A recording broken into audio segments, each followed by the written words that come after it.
शुक्लांबरधरं विष्णुं शशिवर्णं चतुर्भुजं प्रसन्नवदनं ध्यायेत् सर्वविघ्नोपशान्तये।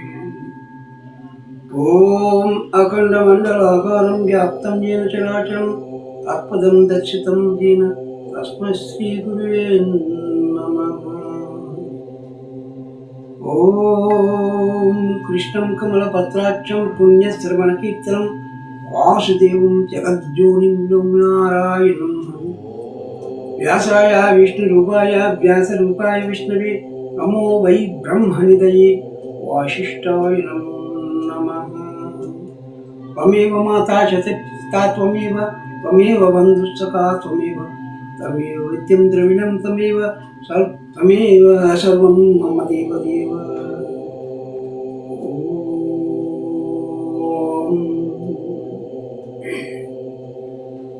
శ్రోత బృందకందనకు నా నమస్కారం.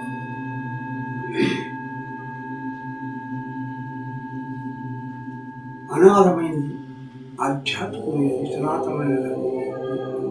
సనాతన ధర్మాన్ని మన సనాతన ధర్మము అది ఎక్కడి నుంచి వచ్చిందో ఎలా వచ్చిందో మనం చెప్పుకున్నాము. ఆ విషయం సనాతనం అంటే పురాతనమైన, పురాతనం, చాలా పురాతనమైన ధర్మం. దీన్ని సనాతనం అంటారు. తాతల నుండి వస్తుంది, దాన్ని ఆచరిస్తూ వస్తున్నాం కాబట్టి ఆ ధర్మాన్ని, ఆ కర్తవ్యాన్ని మన ధర్మంగా భావిస్తున్నాం కాబట్టి దీన్ని మనం సనాతన ధర్మం అని, హిందూ ధర్మాన్ని కూడా మనం పెట్టేస్తున్నాం. కానీ భగవద్గీత అనేది ఈ ధర్మానికి సంబంధించిన పుస్తకం కాదు, గ్రంథం కాదు. అది మానవాళికి సంబంధించింది. అతను ఎవరైనా వచ్చు, ఏ జాతి వారైనా వచ్చు, ఏ కులం వారైనా వచ్చు, ఏ మతం వారైనా వచ్చు, అందరికీ ఇది వర్తిస్తుంది. అందుచేత భగవద్గీత అనేది ఒక మానవాళికమైన ఒక గ్రంథం, మానవుని ధరింపజేసే గ్రంథం. ఈ విషయాన్ని చెప్పండి. అంటే మనం నేను ఒకసారి చర్చికి వెళ్ళేటప్పుడు నాకు పాస్టర్ చర్చ్ అతను ఒక విషయాన్ని చర్చించాడు. ఏంటిది? అది సర్వపాప పరిహారార్థే రక్తపోక్షణం ఆవశ్యకం, తదరక్తం పరమాత్మేయే పుణ్యదాన బలియాగం అన్నారు. దీన్ని అతను చెప్పారు. అంటే మనకైనా సరే ఇప్పుడు ఎవరినైనా మనం తృప్తిపరచాలంటే మనకి ఇప్పుడు కావాల్సింది ఏమిటి?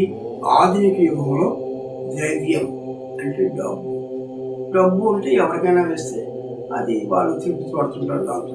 అలాగనే ఈ దేవతలకు కానీ పరదేవతలు ఎవరికైనా సరే మనం తృప్తిపరచాలంటే రక్తదానం అనేది చేయాలని ఒక వేద అందులో ఉందని చెప్తున్నాడు అతను. దాని విషయం అది రక్తదానం అంటే బలి అంటే జీవహింస చేయడం అంటే చాలా ప్రమాదకరమైన కష్టమైన విషయం ఇది. దీన్ని అలా చేస్తూనే వచ్చింది, చాలా కాలం వరకు చేస్తూ బళ్ళు ఇస్తూనే ఉన్నారు, మనం చూస్తూనే ఉన్నాము, బళ్ళు అవుతున్నాయి, అన్నీ జరుగుతూనే ఉన్నాయి. అలా చూస్తూ మహర్షులు మనకి ఇచ్చినటువంటి పెద్ద ఒక ఉపాధి ఏమంటే, వాళ్ళు వేల కొద్ది సంవత్సరాలు తపస్సులు చేసి మన గురించి వాళ్ళు పాటుపడి దానికి అనుగుణంగా ఒక దాన్ని కనిపెట్టారు. ఏమిటది?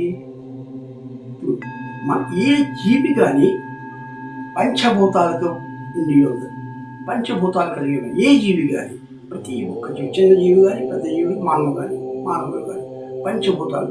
అది ఏమిటో అందరికీ తెలిసిన విషయమే. ఒకటి ఆకాశం, 2 భూమి, 3 నీరు, 4 అగ్ని, వాయు, 5. ఈ 5 పంచభూతాలు. వీటితో కూడినటువంటి శరీరం. ఈ పంచభూతాలు ఆ తర్వాత ఉన్నాయి, సప్తధాతువులు ఉన్నాయి, అది పక్కన పెట్టండి. పంచభూతాలు ముందు కావాలి. పంచభూతాలు కలిగినటువంటి జీవిని దాన్ని ఇస్తేనే, రక్తపోక్షణ చేస్తేనే దేవతలు తృప్తి పడతారని ఒక నమ్మకం ఉండేది. అది అలా జరుగుతూనే వస్తుంది. అప్పుడు మహర్షులు ఇది జీవహింస మంచిది కాదు, జీవులు చంపేస్తున్నాము, కోళ్ళు కోసేస్తున్నాం, గొడ్లకి మేకలు కోసేస్తున్నాం, దేవతలు తృప్తి పడతారని ఇది మంచిది అని చెప్పి వాళ్ళు వేల కొద్ది సంవత్సరాలు చేసి దానికి అనుగుణంగా ఒక దాన్ని కనిపెట్టారు. ఏంటి కనిపెడితే బాగుంటుంది అలా తపస్సులు చేస్తూ చేస్తూ చేస్తూ చేస్తూ వాళ్ళకి ఏంటంటే ఒక ఆలోచన, ఈ పంచభూతాలు ఒకే ఒక్క ఫలంలో ఉన్నాయి, అది కొబ్బరికాయ. ఏ ఫలంలో కూడా పంచభూతాలు లేవు, ఎందులో లేవు, కొబ్బరికాయలు మాత్రమే పంచభూతాలు. అది ఎలా అని ఒక ప్రశ్న వస్తుంది. కొబ్బరికాయ ఆవరణం గట్టిగా ఉంటుంది, అదొక భూ కలరంలో ఉంటుంది, అంటే భూమి రంగులో ఉంటుంది. అది భూతత్వం చెప్తున్నారు మహర్షులు. దాంట్లో ఉన్న తెల్లటి ఒక గుజు, దాన్ని వాళ్ళు ఆకాశతత్వం అని చెప్తున్నారు. ఆకాశం తెల్లగా ఉంటుంది, మనకేంటంటే నలుపు నలుపు కనబడతాయంటే మబ్బులు కమ్మటం వల్ల ఆకాశం రంగు అది మనకు కనిపించడం లేదు, యాక్చువల్గా కనిపించడం లేదు. అంచేది అది మనం నలుపుగా ఇరుగుగా తెలుపుగా మనం చూస్తుంటాం ఆకాశాన్ని, కానీ ఆకాశం రెండు. ఆ తర్వాత కొబ్బరిలో ఉన్నది నీరు, నీరు ఉంది, నీటి తత్వం కూడా ఉంది. ఆ తర్వాత ప్రతి ఒక్క జీవిలో పరమాత్మను పెట్టింది అగ్ని, మనలో కూడా ఉంది అగ్ని. ప్రతి జీవిలో అగ్ని అనేది అది నిహితమై ఉంటుంది. నిహితం అంటే మనకు కనబడలా ఉంటుంది, అది ఉంటుంది. ఆ అగ్ని మన తాలూకా శరీరాన్ని కూడా పోషిస్తుంది. ఆ మనలో ఉన్న దాన్ని జఠరాగ్ని అంటాం మనం. అది మనం తినేదాన్ని పచనం చేస్తుంది, దాన్ని రక్తంగా, మాంసంగా, హస్తిగా, గుజ్జుగా అన్నిగా మన సప్తధాతువులు మారుస్తుంది ఆ జఠరాగ్ని. అంచేత ప్రతి ఒక్క జీవిలో అగ్ని అనేది ఉంటుంది. వాయువు అనేది అది కనబడదు మనకి, దాని స్పర్శ మనకు తెలుస్తుంది. వాయువు అనేది స్పర్శ అనేది మనకు తెలుస్తుంది. కొబ్బరికాయ ఎప్పుడైనా మనం కొట్టినప్పుడు అందులో నుంచి ఒక చిన్న శబ్దం వస్తుంది, అనే ఒక శబ్దం వస్తుంది, అదే వాయువు. ఈ పంచతత్వాలతో కొబ్బరికాయ ఒక్కటే నిండి ఉంది.